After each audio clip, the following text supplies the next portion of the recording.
사도행전 12장 1절에서 17절까지 우리 한 목소리로 함께 봉독합니다.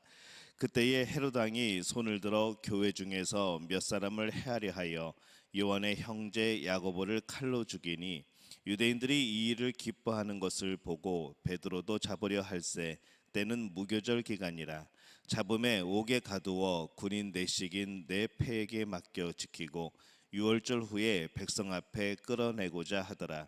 이에 베드로는 옥에 갇혔고 교회는 그를 위하여 간절히 하나님께 기도하더라. 헤롯이 잡아내려고 하는 그 전날 밤에 베드로가 두 군인 틈에서 두 쇠사슬에 매어 누워 자는데 파수꾼들이 문 밖에서 옥을 지키더니 호련히 주의 사자가 나타나매 옥중에 광채가 빛나며 또 베드로의 옆구리를 쳐 깨워 이르되 급히 일어나라 하니 쇠사슬이 그 손에서 벗어지더라. 천사가 이르되 띠를 띠고 신을 신으라 하거늘 베드로가 그대로 하니 천사가 또 이르되 겉옷을 입고 따라오라 한데 베드로가 나와서 따라갈새 천사가 하는 것이 생시인 줄 알지 못하고 환상을 보는가 하니라. 이에 첫째와 둘째 파수를 지나 시내를 통한 쇠문에 이르니 문이 저절로 열리는지라. 나와서 한 거리를 지나매 천사가 곧 떠나더라. 이에 베드로가 정신이 들어 이르되 내가 이제야 참으로 주께서 그의 천사를 보내어 나를 헤롯의 손과 유대 백성의 모든 기대에서 벗어나게 하신 줄 알겠노라 하여 깨닫고 마가라 하는 요한의 어머니 마리아의 집에 가니 여러 사람이 거기에 모여 기도하고 있더라. 베드로가 대문을 두드린데 로데라 하는 여자아이가 영접하러 나왔다가 베드로의 음성인 줄 알고 기뻐하여 문을 미처 열지 못하고 달려들어가 말하되 베드로가 대문 밖에 섰더라 하니 그들이 말하되 내가 미쳤다 하나 여자아이는 힘써 말하되 참말이라 하니 그들이 말하되 그러면 그의 천사라 하더라. 베드로가 문 두드리기를 그치지 아니하니 그들이 문을 열어 베드로를 보고 놀라는지라. 베드로가 그들에게 손짓하여 조용하게 하고 주께서 자기를 이끌어 옥에서 나오게 하던 일을 말하고 또 야고보와 형제들에게 이 말을 전하라 하고 떠나 다른 곳으로 가니라. 아멘. 할렐루야. 하나님의 은혜가 오늘 새벽에 하루의 첫 시간을 주 앞에 드리는 우리 믿음의 가족들에게 함께 하시기를 예수님의 이름으로 축원합니다. 오늘 말씀의 베드로가 감옥에 갇혔다가 풀려나는 그런 내용을 담고 있습니다. 예루살렘 교회에 이제 두 번째 핍박이 일어납니다. 스데반 집사 때에는 이 헬라파 유대인들이 이 핍박의 대상이었다면은 이번에는 히브리파 유대인들이 그 대상이 되어집니다. 특히 예루살렘 교회의 리더들이 또 그 사도들이 제자들이 바로 그 핍박의 대상이었죠. 헤롯 아그리파 1세 이 헤롯 대왕의 손자죠. 그가 먼저 사도 야고보를 잡아서 그를 처형을 합니다. 그러자 이 유대인들이 굉장히 반응이 좋았습니다. 그것을 보고 이제 더 인기를 얻고자 해서 이번에는 베드로까지 잡아들입니다. 그렇게 예루살렘 교회는 이제 핍박을 받게 됩니다. 그러나 하나님은 이 감옥에 갇힌 베드로를 천사를 시켜서 감옥에서 나오게 하십니다. 5절에 보면은 이에 베드로는 옥에 갇혔고 교회는 그를 위하여 간절히 하나님께 기도하더라 이렇게 말씀을 합니다. 예루살렘 교회가 이 베드로를 위해서 기도하였지만은 그들도 그가 이제 감옥에서 나올 것이라고는 전혀 예상치 못하고 있었던 것 같습니다. 베드로 자신도 그것을 생각하지 않았었고 이 예루살렘 교회 성도들은 전혀 그것을 예상하지 못한 채 이 베드로를 위해서 기도했던 것이죠. 그래서 이 베드로가 이 마가의 다락방에 왔을 때에 이 베드로가 문을 두드리는 것을 가장 먼저 들었던 이 로데라는 여자아이가 문도 열어주지 못하고 달려 들어가서 말할 때에 이 베드로의 음성을 들었다고 하니까 이 그 안에 있던 사람들이 네가 미쳤구나라고 말할 정도로 그렇게 전혀 예상치 못한 그런 상황이었습니다. 이러한 반응도 이해가 되기는 합니다. 그들의 기도는 베드로를 위한 기도였지 이 베드로가 풀려나는 것에 대한 그런 기도는 아니었을 겁니다. 어쩌면 그들은 베드로가 풀려나지 못할 것이라고 예상했을 수도 있습니다. 왜냐하면 야고보가 이미 순교하는 모습을 그들이 보았기 때문에 이제 베드로도 그렇게 순교할 것이라고 생각을 하였던 것이죠. 대신에 이 하나님께서 이 일을 통하여서 무엇을 행하실지를 생각하며 이 베드로의 담대한 믿음을 위해서 그들이 아마 중보하고 기도했을 것이라 그런 생각이 듭니다. 저는 이것을 열린 기도라고 생각을 합니다. 베드로가 풀려 나오는 것 같은 이 무엇인가 사람들이 생각하는 그런 좋은 방식, 정말 우리들이 생각하기에 아름답다고 생각되어지는 그러한 방식으로 정해놓고 기도하는 것이 아니고 이 하나님께서 선한 길을 인도하시기를 구하는 그런 열린 기도가 우리에게 참 필요할 때가 있습니다. 이 사건의 외적인 결말은 이렇게 날 수도 있고 저렇게 결론이 날 수도 있는 것이죠. 하지만은 그 기도로서 승리를 했는가? 우리가 끝까지 믿음을 지켰는가? 정말 하나님이 원하시는 진정한 승리는 무엇인가? 라고 생각을 해보게 될 때에 그 진정한 승리는 이런 외적인 일이라도 어떤 일이 일어난다 할지라도 이 베드로가 믿음을 지키는 것, 베드로가 믿음을 지키는 것이 진정한 승리인 것이 바로 하나님의 뜻입니다. 자신들이 믿음을 지켜 살아가는 것, 이것이 하나님이 원하시는 것이죠. 그래서 우리는 이 기도할 때에 열린 기도가 참 필요합니다.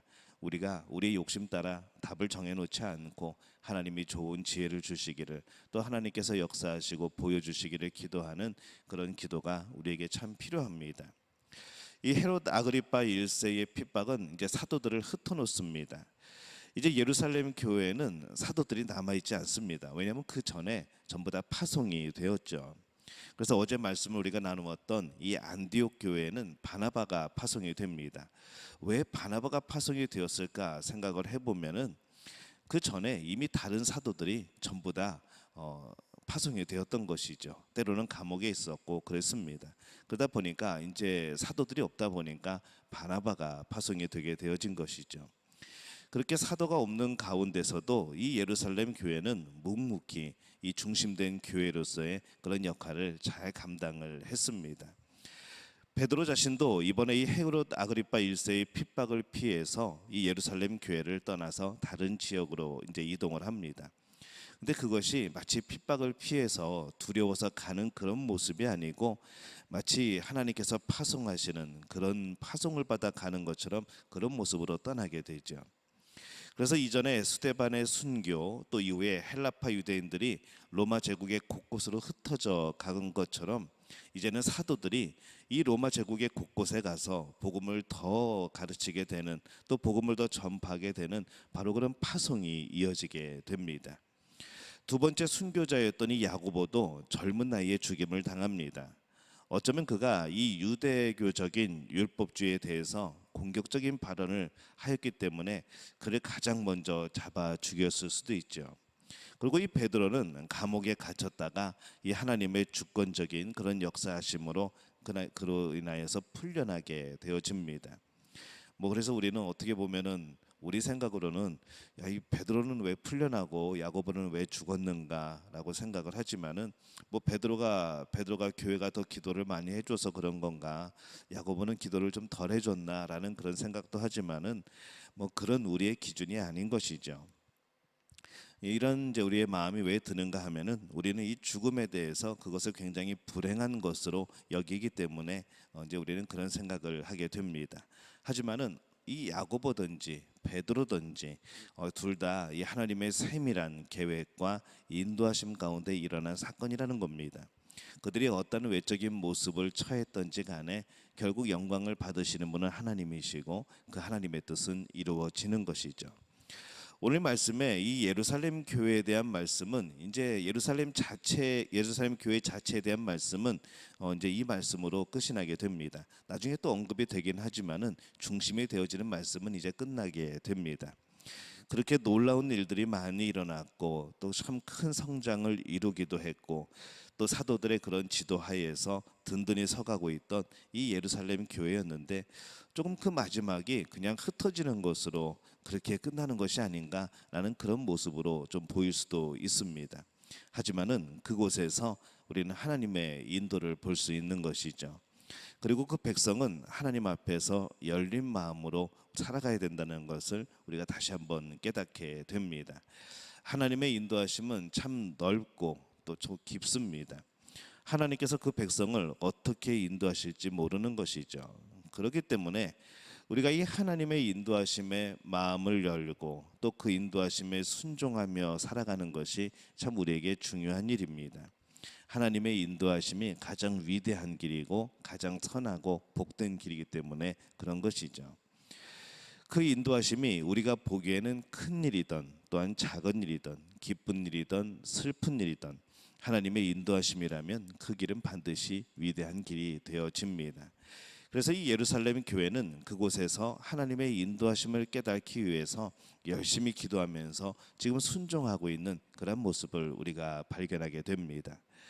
예루살렘 교회가 우리에게 보여주고 있는 이 마지막 모습을 오늘 우리는 봅니다. 그 모습은 하나님의 인도를 찾고 하나님의 인도하심에 순종하는 모습이었던 것이죠. 열린 기도 또 열린 마음으로 그 길을 걸어갑니다. 핍박이 있어도 절망하지 않고 또 하나님이 열어주시는 그 길을 가는 겁니다. 죽음이나 그런 옥의 갇힘이나 또 흩어지는 것을 두려워하지 않고 기도하면서 이 하나님의 인도하심을 따라 그들은 살아갑니다. 이 베드로와 예루살렘 교회가 참으로 많은 위대한 것을 경험을 했는데도 이 베드로가 감옥에 나온 것에 대해서는 또 그들이 참 낯설게 여기는 것을 봅니다. 그것은 하나님께서 그렇게 해주실 것을 믿지 못해서가 아니라 그런 믿음 없는 것이 아니라 예상치 못했던 그런 역사였기 때문에 그렇습니다. 하나님은 우리를 인도하실 때에 때로는 전혀 예상치 못하는 길로 인도하실 때가 있습니다. 그럴 때 이 베드로처럼 감옥에서 푹 잘 수도 있는 것이고 또 갑자기 감옥에서 풀려날 수도 있는 것이고 또 야고보처럼 순교를 당할 수도 있는 것이죠. 이 예루살렘 교회처럼 어떠한 일이 일어나도 절망하지 않고 이 하나님의 인도하심에 소망을 두고 그렇게 그 길을 가기를 원하는 그런 교회 또 그런 믿음의 공동체가 되어야 될 줄로 믿습니다. 오늘 우리들에게는 참 많은 일들이 일어납니다. 그런 일들에서 중요한 것은 어떤 일이 일어나고 어떤 일이 일어나지 않는 것이 아니라 하나님의 인도함을 받는 것이죠. 하나님의 인도하심 가운데 있으면 야고보처럼 순교하여도 감사한 일이고 베드로처럼 그 일에 노임을 받아도 감사한 일입니다. 오늘 우리 믿음의 가족들은 하나님의 인도하심에 순종하여 모든 일에서 하나님의 귀한 사랑을 깨닫게 되는 복된 삶의 순간들이 되어지시기를 예수님의 이름으로 축원합니다.